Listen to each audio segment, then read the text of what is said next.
জুলাই গণঅভ্যুত্থানে মিছিলে গিয়ে নিখোঁজ হওয়া বগুড়ার সারিয়াকান্দির মনিরুজ্জামান মিলনের ফেরার আশায় আজও দিন গুনছেন মা। একমাত্র উপার্জনক্ষম ব্যক্তিকে হারিয়ে নানা আর্থিক সমস্যায় জর্জরিত পরিবারটি। মিলনের মরদেহ না পাওয়ায় মেলেনি সরকারি সহায়তাও। বগুড়া থেকে শাহাদাত জামানের পাঠানো তথ্যচিত্রে বিস্তারিত জানাচ্ছেন আব্দুল হামিদ। গত বছরের ৫ আগস্ট রাজধানী ঢাকায় শুরু হয় স্বৈরশাসক হাসিনা সরকার পতনের প্রস্তুতি। সেদিন দুপুরে শেষবারের মতো মায়ের সঙ্গে মোবাইল ফোনে কথা বলেন মনিরুজ্জামান মিলন। আর বিকেল থেকে তার খোঁজ না পাওয়ার কথা জানতে পারেন স্ত্রী সবিতা।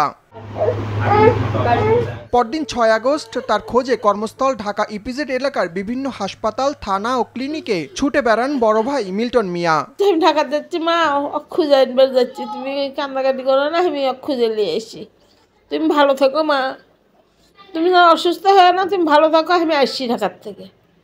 তাদের পর্যন্ত আশা করতে করতে আর নেই, নাই তো নেই। মরদেহ না পাওয়ায় মেলেনি সরকারি সাহায্য। তাই ২ বছরের শিশু সন্তানকে নিয়ে অভাব অনটনের দিন কাটছে সবিতা বেগমের। আমি খুব অসহায়, আমি বলতেই পারি না যে ওর বাবা কোথায়। আমি জানি না যে ওর বাবা বেঁচে আছে না মারা গেছে। ও আমাকে সবসময় বলতো যে আমি আমার মেয়েটাকে রাজকন্যার মতো করে বড় করব, কিন্তু আমার খুব কষ্ট লাগে যে আমার মেয়েটাকে আমি খুব কষ্টে মানুষ করতেছি।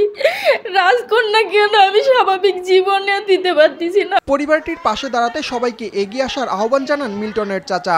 আমার ওই ভাইস্তে বউ আছে, অসহায় মতো জীবনযাপন করতেছে, ছোট চলিয়ে সরকারের কাছে আকুল আবেদন করছি তারা যেন এই বিষয়ে সঠিক তদন্ত করে সুব্যবস্থা নেয়। পরিবারের ধারণা, লাশ গুম করার সময় হয়তো কোনো গণকবরে ঠাঁই হয়েছে তার। মরদেহের সন্ধান সহ আর্থিক সহযোগিতার বিষয়ে সরকার ও জুলাই ফাউন্ডেশনের সুদৃষ্টি আশা করছেন পরিবারের সদস্যরা।